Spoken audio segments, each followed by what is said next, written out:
Shalom, selamat malam jemaat Tuhan yang terkasih. Kita berjumpa kembali dalam program Mesbah Keluarga. Dan seperti biasa, kita sebelum mendengarkan pemberitaan firman Tuhan, kita akan menaikkan beberapa pujian.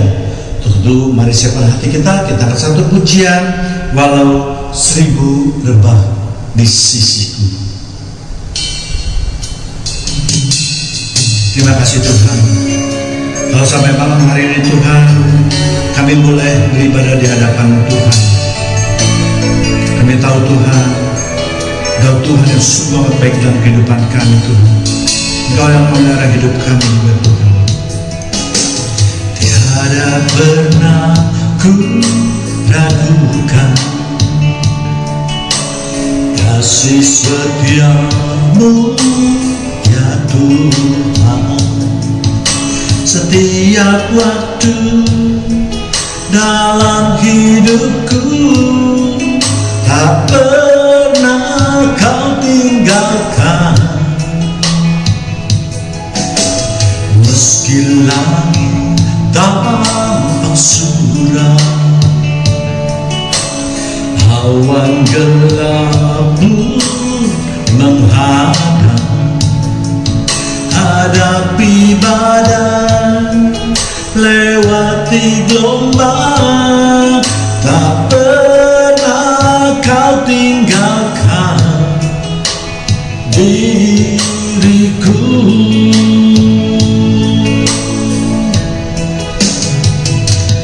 Walau 1000 rebah di sisiku, kau tetaplah Allah penolongku. Walau 10.000 rebah di tanganku, takkan ku goyah, sebab Yesus sertaku. Mari kita lebih sungguh-sungguh mengimani pujian.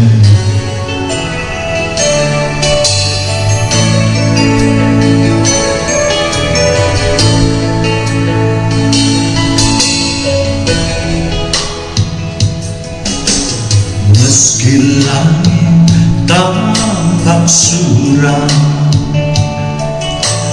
awan gelap menghadang, hadapi badai, lewati gelombang, tak pernah kau tinggalkan diriku. Mari kita angkat suara dan hati kita.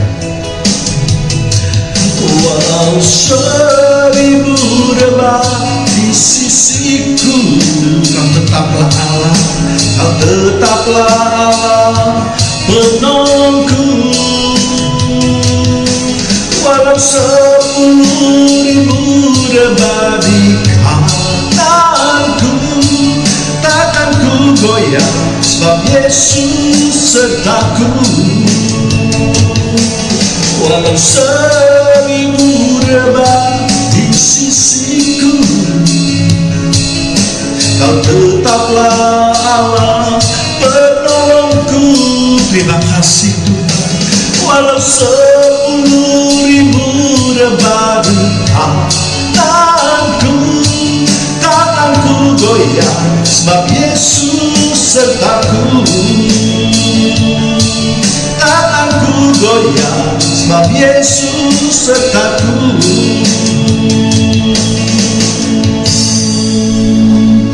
Kami mau berdoa lagi Tuhan. Malam ini Tuhan, fokus hati kami hanya kepada Engkau Tuhan. Kami mau memberikan yang terbaik Tuhan. Kami perlu Kau Tuhan.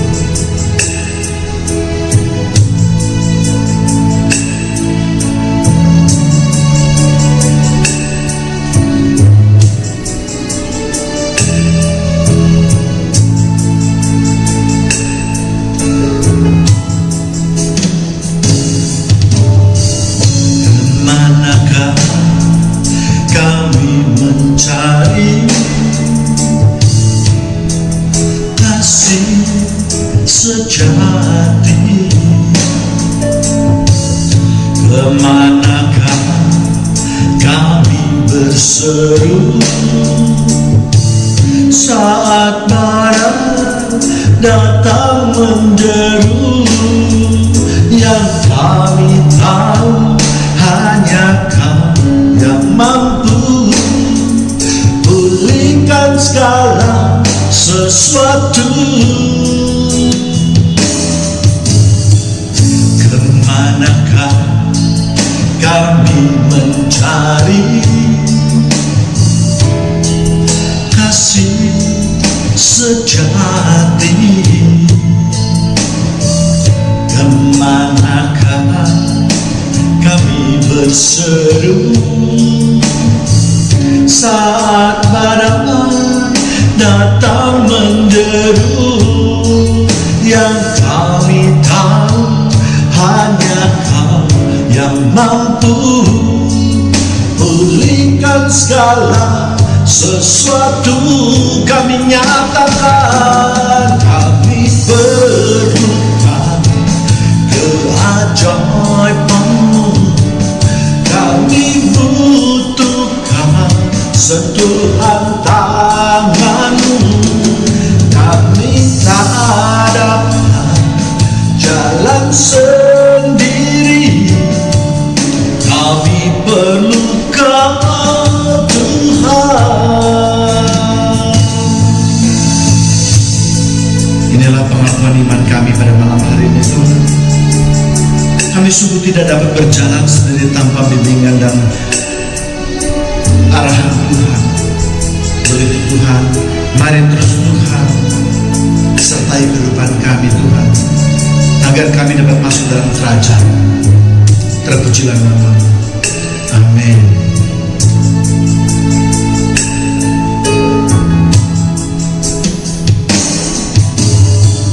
Kemanakah kami mencari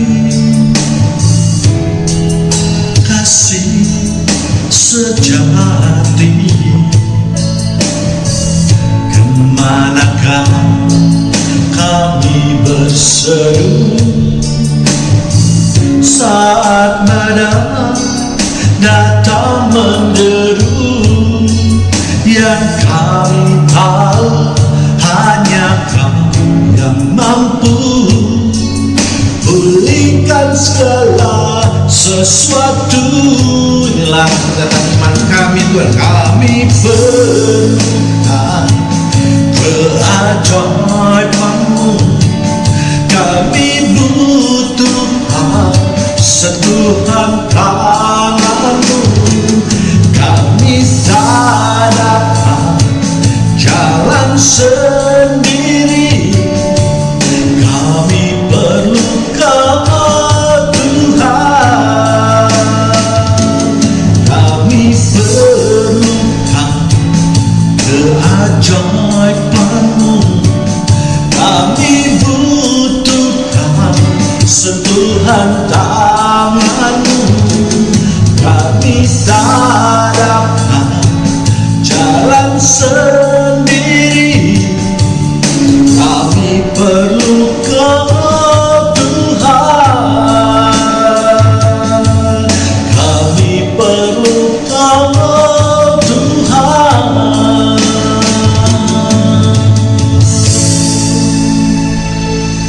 Shalom, selamat malam jemaat Tuhan yang terkasih. Kita berjumpa kembali dalam program Mesbah Keluarga yang khusus membahas mengenai pendalaman Alkitab. Dan kali ini kita memasuki sesi yang keempat, ya, dari 6 sesi. Untuk itu mari kita sama-sama belajar suatu topik yang saya beri judul mengenai pengertian umum tentang perkawinan. Namun seperti biasa sebelumnya kita akan berdoa terlebih dahulu, ya. Terima kasih Tuhan atas penjagaan Tuhan sepanjang hari ini dan sepanjang hidup kami Tuhan. Terima kasih juga Tuhan atas semua kemurahan Tuhan, kebaikan Tuhan, pertolongan Tuhan yang tidak pernah berakhir. Malam ini kami mau buka hati dan pikiran kami Tuhan, untuk menerima sebagian daripada kebenaran firman Tuhan. Untuk itulah kami mohon pengurapan dan jamahan Tuhan, agar firman yang ditaburkan tumbuh, berkembang dan berbuah di dalam kehidupan kami. Dalam nama Tuhan Yesus kami sudah berdoa dan mengucapkan syukur. Mari yang sama-sama siap menerima kebenaran firman Tuhan kita katakan Amin. Baik, kita akan memulai pembahasan pada malam hari ini. Mengapa ini saya bahas? Karena ini juga merupakan suatu hal yang penting untuk diketahui oleh umat Kristen. Sebab ada juga yang berpendapat bahwa ya menikah, kalau tidak menikah juga tidak apa-apa ya. Malah ribet urusan dengan perkawinan. Hal ini dapat kita lihat sudah terjadi banyak di negara-negara maju ya. Misalnya di Amerika, di Singapura, di Swedia, bahkan di Australia dan Hong Kong.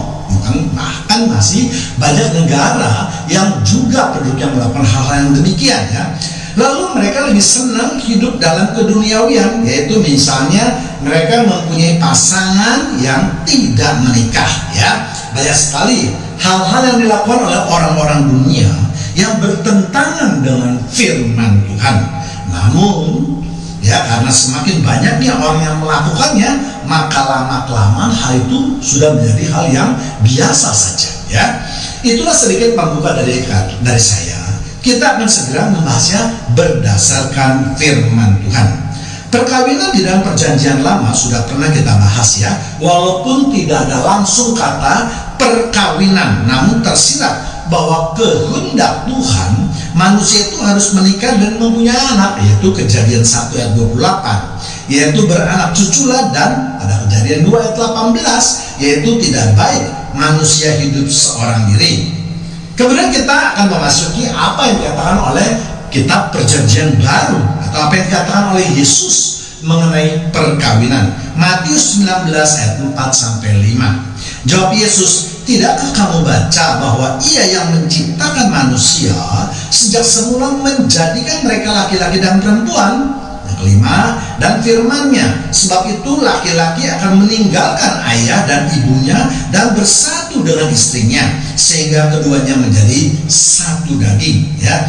Jadi dalam ayat tersebut dijelaskan bahwa suatu perkawinan yang dianggap sah yang berdasar Alkitab tentunya adalah perkawinan antara laki-laki dan perempuan. Di luar itu tidak akan mendapatkan perkenanan dari Tuhan. Walaupun sekarang yang tadi sudah saya katakan, ada beberapa negara yang memang melegalkan perkawinan yang sejenis, yaitu antara baik laki-laki dengan laki-laki maupun perempuan dengan perempuan. Namun berdasarkan Alkitab, kita sebagai umat Kristen harus menolak dengan keras perkawinan yang sejenis itu ya, karena jelas ini bertentangan dengan Alkitab. Jadi hukum Tuhan Yesus sudah mengatakan bahwa laki-laki dan perempuan itu harus menikah, bahkan lebih diperjelas lagi dengan mengatakan bahwa laki-laki dan akan meninggalkan orang tuanya lalu bersatu dengan istrinya menjadi satu daging ya. Sedangkan untuk mereka yang memilih tidak kawin, Yesus juga memberikan pernyataannya ya.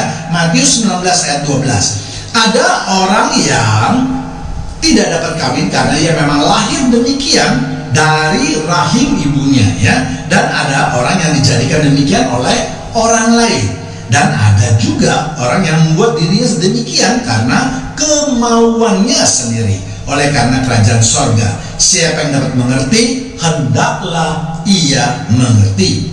Jadi Yesus memberikan penjelasan bahwa untuk orang yang menikah itu harus mempunyai 3 alasan. Alasan pertama yaitu mereka tidak dapat kawin karena memang bawaan dari lahir ya, misalnya karena tidak mempunyai organ seks yang lengkap, yang baik, yang bisa berfungsi dengan sempurna. Nah itu memang bisa diterima. Kemudian kedua yaitu mereka yang tidak dapat kawin karena dijadikan oleh orang lain ya, misalnya yaitu sida-sida, yaitu laki-laki yang dijadikan pengawal untuk selir raja yang dipotong alat kelaminnya ya. Kemudian yang ketiga yaitu mereka yang tidak mau kawin karena pilihannya sendiri ya, karena dia ingin mengabdikan hidupnya kepada Tuhan Yesus ya, misalnya ya para rasul zaman dahulu, sekarang ya mungkin pastor, para kardinal dan seterusnya ya.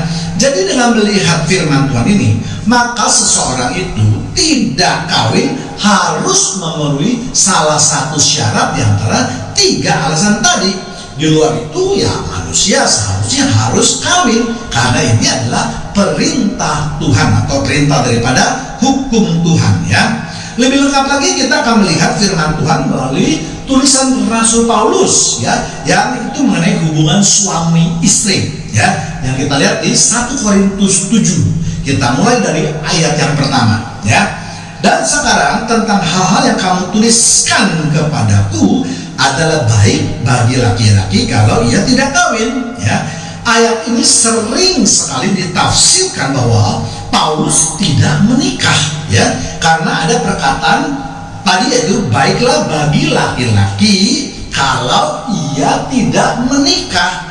Menurut saya penafsiran tersebut kurang pas atau kurang kuat jika memakai ayat ini, karena kalau ayat ini ditafsirkan secara demikian maka tentu akan terjadi kontradiksi pada ayat dalam Alkitab yang lain ya.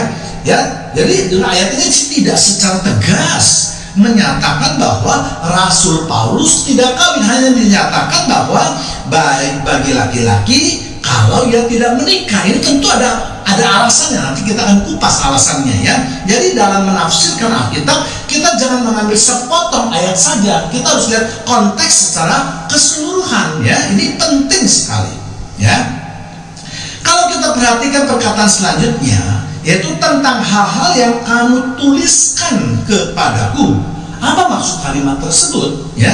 Kalimat tersebut itu menjelaskan bahwa ada surat yang dikirim dari jemaat di Korintus kepada Rasul Paulus yang pada pokoknya adalah mengenai keadaan di Korintus saat itu ya. Untuk lebih jelasnya mungkin jemaat Tuhan dapat juga membaca di 1 Korintus 5, dosa dalam jemaat ya, karena kalau saya kupas nanti durasinya akan terlalu panjang ya. Yang pertama yaitu para jemaat yang di Korintus itu menceritakan mengenai keadaan ekonomi yang sedang susah ya. Dengan keadaan yang sulit untuk mencari nafkah, tentu Rasul Paulus harus mempertimbangkan berbagai hal yang akan terjadi, tidak hanya pada saat itu tetapi juga pada masa yang akan datang. Inilah pelajaran yang sangat berharga buat kita semua dalam hal menafsirkan firman Tuhan. Artinya kalau keadaan memang tidak memungkinkan kita tidak usah memaksakan daripada kebenaran firman Tuhan ya, untuk sementara waktu tentunya ya. Tidak boleh hanya berdasarkan ayat di dalam Alkitab kemudian kita membuat manusia hidupnya menjadi lebih susah. Allah tidak mengendaki hal-hal yang demikian. Allah kita adalah Allah yang sangat amat baik dan memperhatikan kehidupan kita.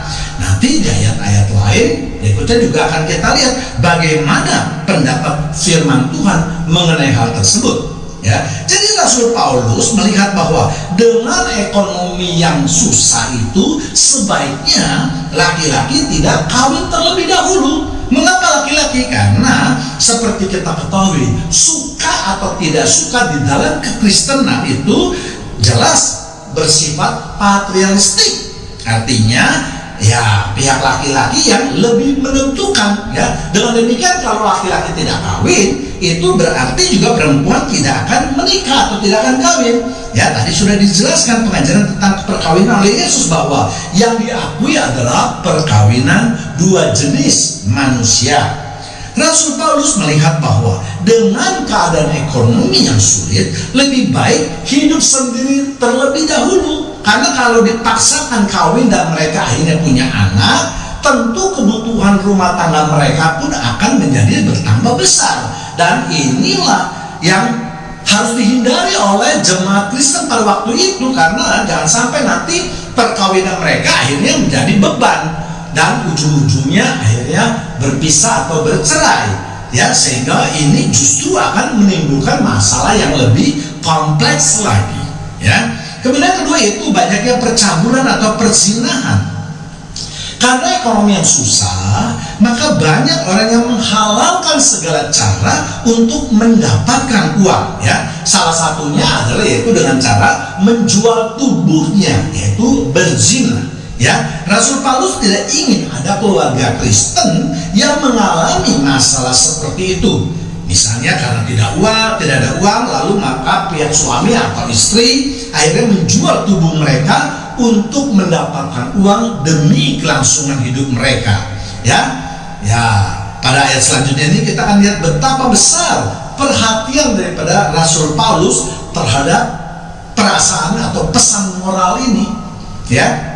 Kemudian kita lihat yang kedua, yaitu ada kata mengingat bahaya percabulan, baiklah setiap laki-laki mempunyai istrinya sendiri dan setiap perempuan mempunyai suaminya sendiri.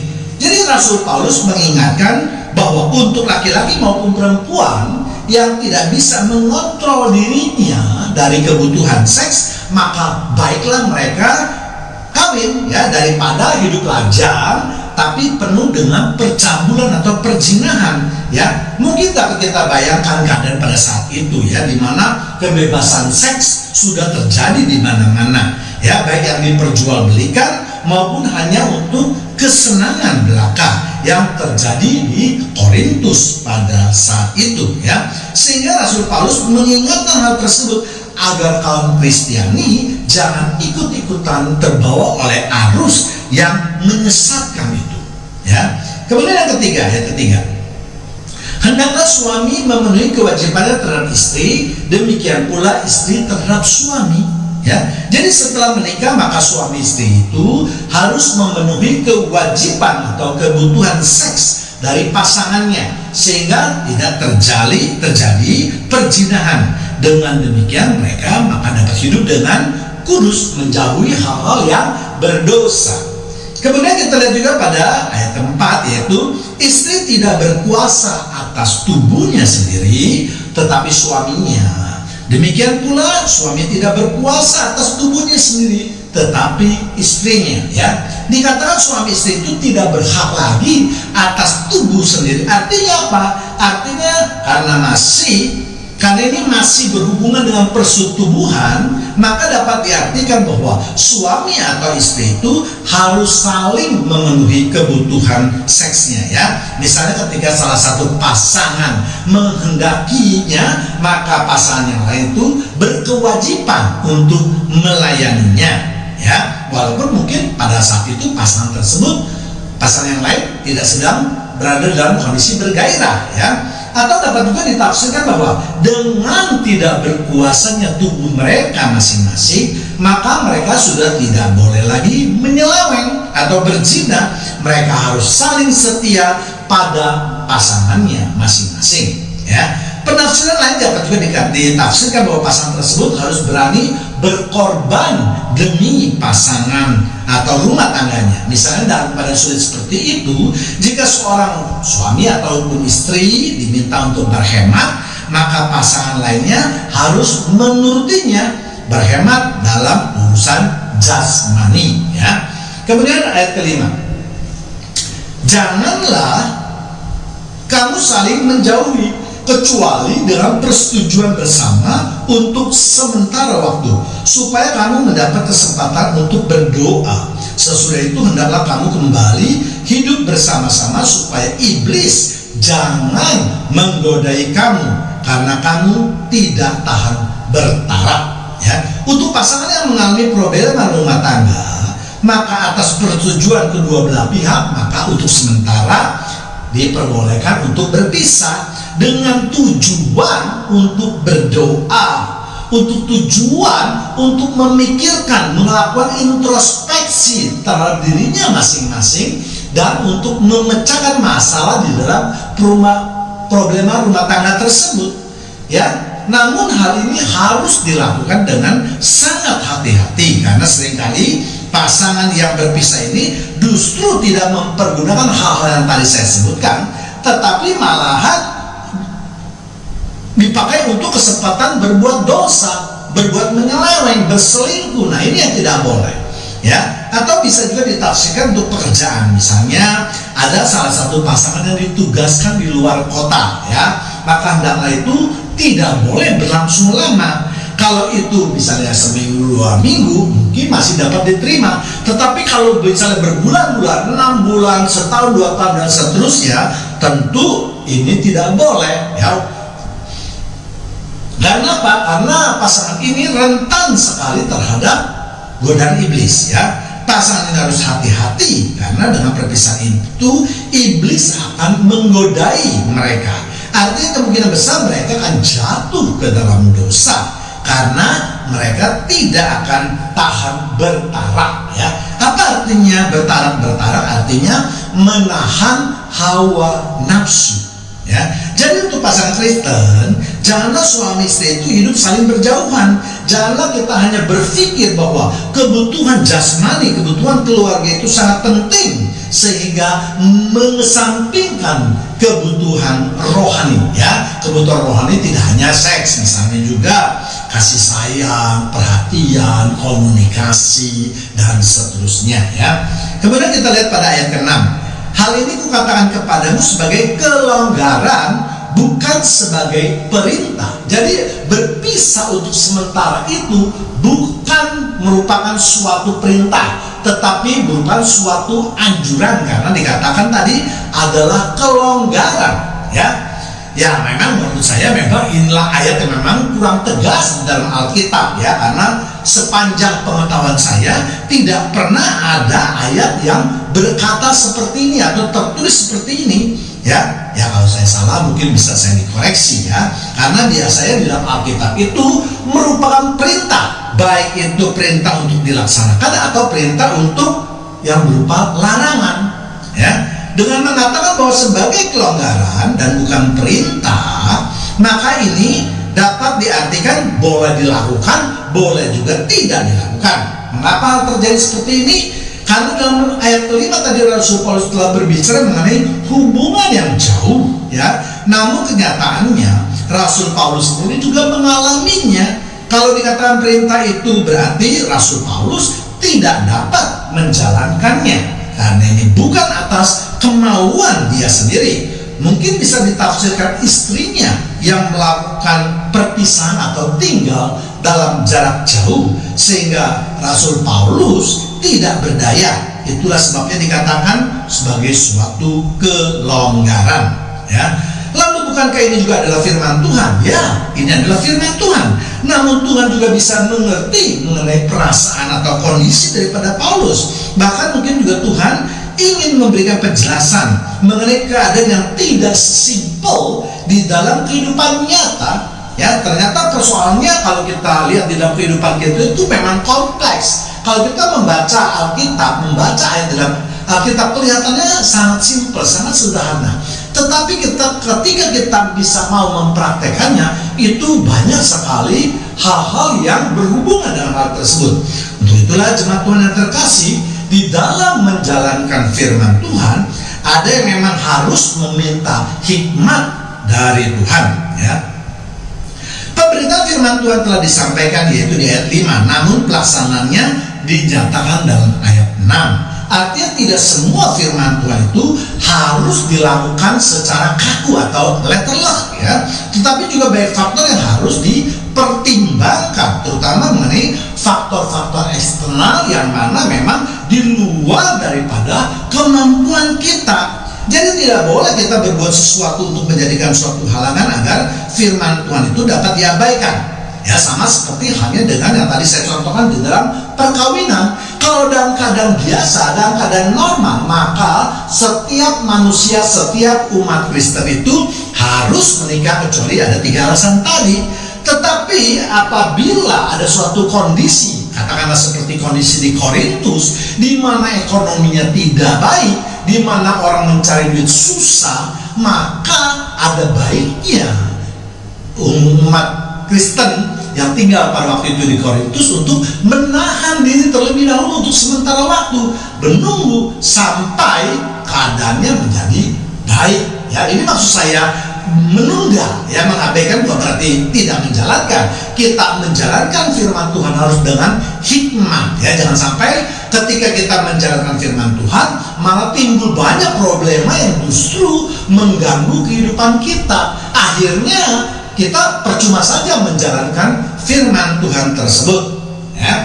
Kemudian yang ke-7, namun demikian alangkah baiknya kalau semua orang seperti aku, tetapi setiap orang menerima dari Allah karunia yang khas, yang seorang karunia ini, yang lain karunia itu.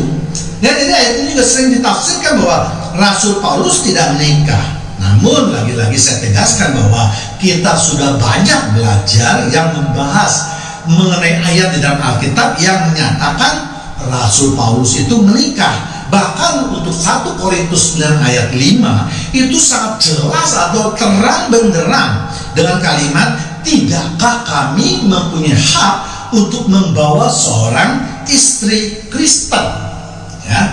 Jadi sekali lagi, seperti aku ditafsirkan memang keadaan Rasul Paulus pada waktu itu, yaitu ketika dia sedang hidup sendiri, ketika dia sedang hidup berjauhan dengan istrinya, ya, sehingga dapat dikatakan ya pada waktu itu kembali lagi dia seorang diri. Jadi hidup sendiri bukan berarti tidak kawin atau harus lajang misalnya, ya.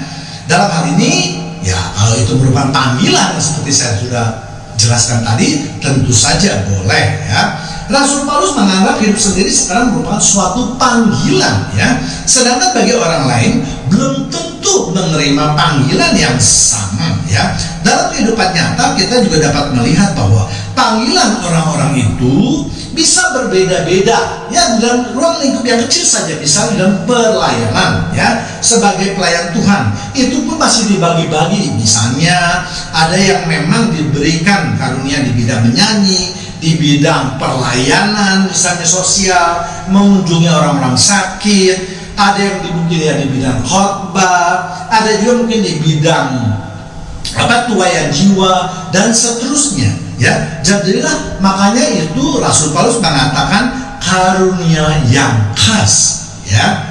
Kemudian 8, tetapi kepada orang-orang yang tidak kawin dan kepada janda-janda aku anjurkan supaya baiklah mereka tinggal dalam keadaan seperti aku. Ini memang termasuk dalam hubungannya dengan keadaan di Korintus, karena ini berhubungan ayat-ayatnya terus, ya. Kata orang-orang yang tidak kawin itu tidak bisa langsung diartikan adalah seorang lajang atau orang-orang yang memang tidak memilih tidak kawin, ya. Tetapi juga bisa diartikan adalah orang yang sudah berpisah atau bercerai, ya. Tetapi tidak atau belum kawin lagi pada saat itu. Jadi memang posisi saat itu Rasul adalah seorang diri, tidak mempunyai pasangan, ya. Di dalam terjemahan King James Version itu ditulis dengan kata unmarried, ya, dengan memakai ed di belakangnya, maka itu berarti orang itu sudah pernah melakukan marrying, ya, melakukan perkawinan. Namun sekarang posisinya sendiri atau belum menikah lagi, makanya dikasih unmarried, ya. Kalau lajang itu biasa dipakai kata single, ya. Hal yang kurang sepadan adalah kalau orang-orang yang tidak kawin itu diartikan lajang, maka seharusnya untuk janda-janda lebih tepatnya dipakai kata gadis-gadis, atau kalau mau juga dipakai untuk kata-kata itu janda-janda, pandangannya harus dipakai kata duda, ya, sehingga lebih cocok, ya. Mengapa hal itu dapat terjadi? Karena memang sekali lagi pada saat itu posisi atau kondisi Rasul Paulus dalam keadaan kesendiriannya. Namun posisi seperti itu sekali lagi jangan diartikan dia hidup tidak kawin, ya. Kemudian yang ke-9, tetapi kalau mereka tidak dapat menguasai diri, baiklah mereka kawin, sebab lebih baik kawin daripada hangus karena hawa nafsu, ya.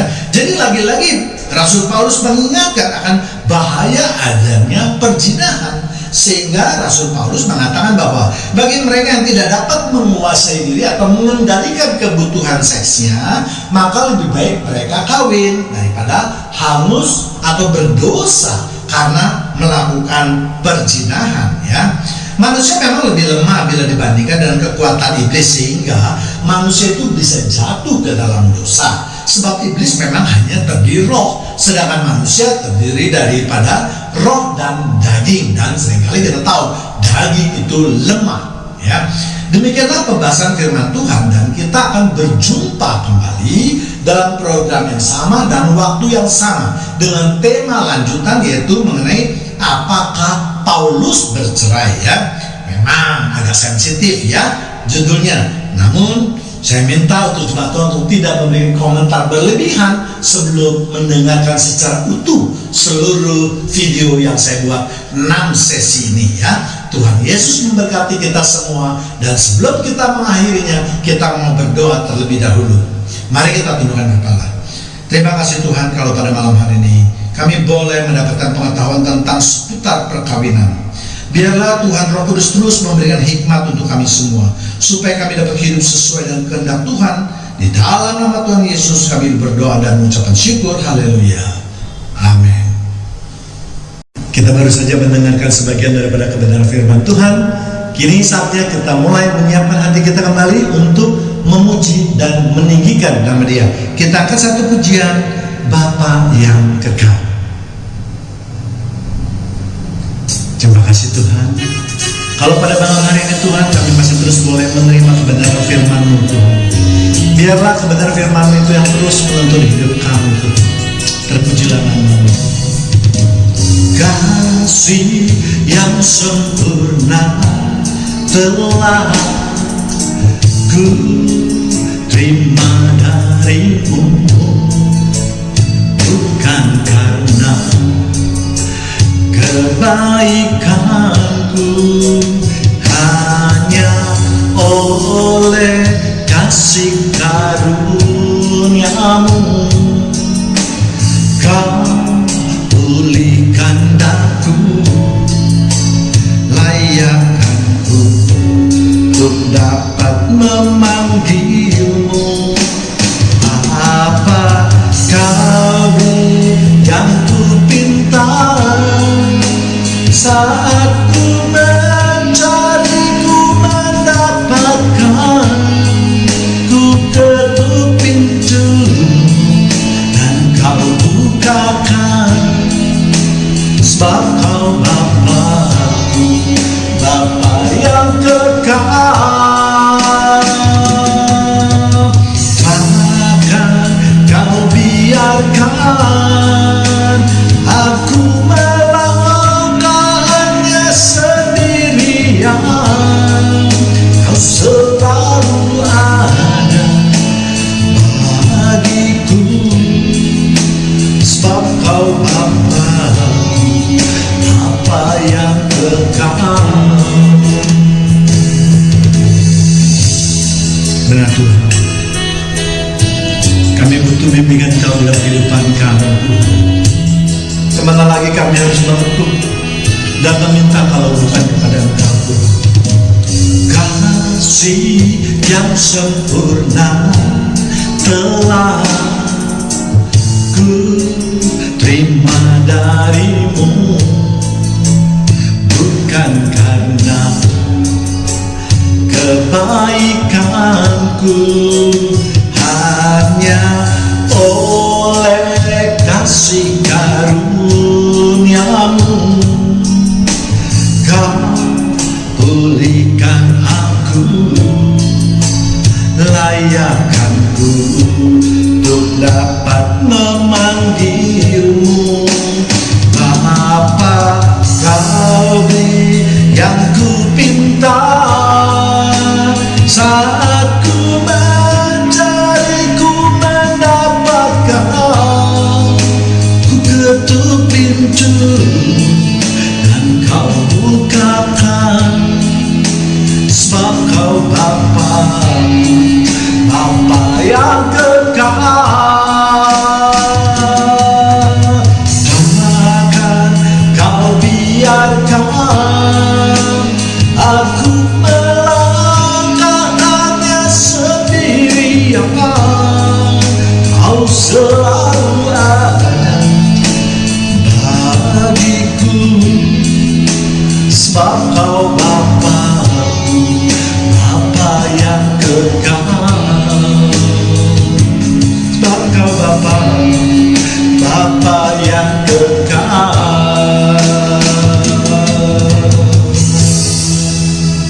Kita sudah berada di penghujung ibadah Mesbah Keluarga pada malam hari ini.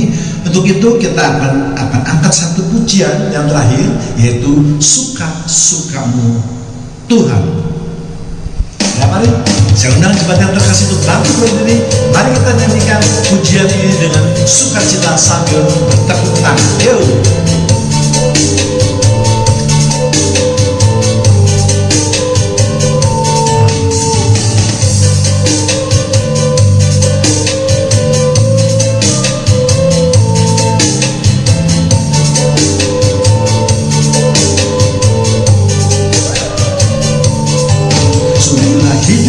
telah ditebus oleh kuasa darah yang kudus.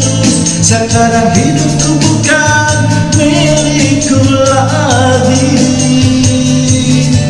Apapun yang Tuhan mau lakukan, apapun yang Tuhan mau inginkan, asalkan Tuhan senang, semua segerakan, namanya dimuliakan.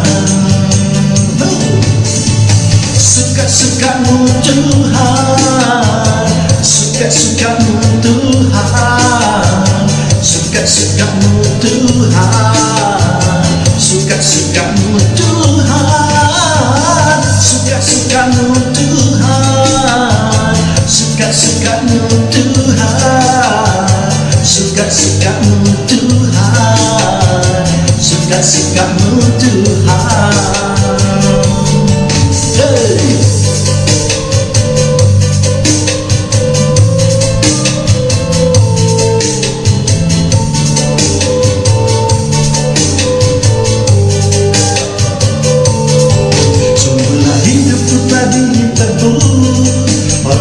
Kuasa darah yang kudus, sekarang hidupku bukan milikku lagi. Hey, apapun yang Tuhan mau lakukan, apapun yang Tuhan mau inginkan, asalkan Tuhan senang, semua relakan, namanya dimuliakan.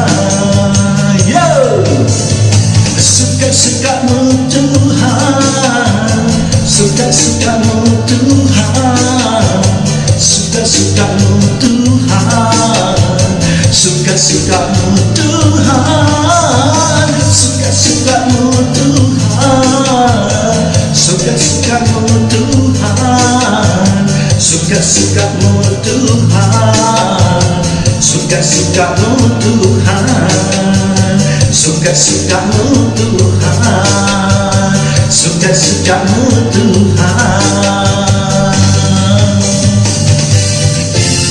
Demikianlah ibadah Mesbah pada malam hari ini. Kita akan berjumpa kembali dalam program Mesbah minggu depan dengan topik yang berbeda. Tuhan Yesus memberkati kita semua. Haleluya. Amin.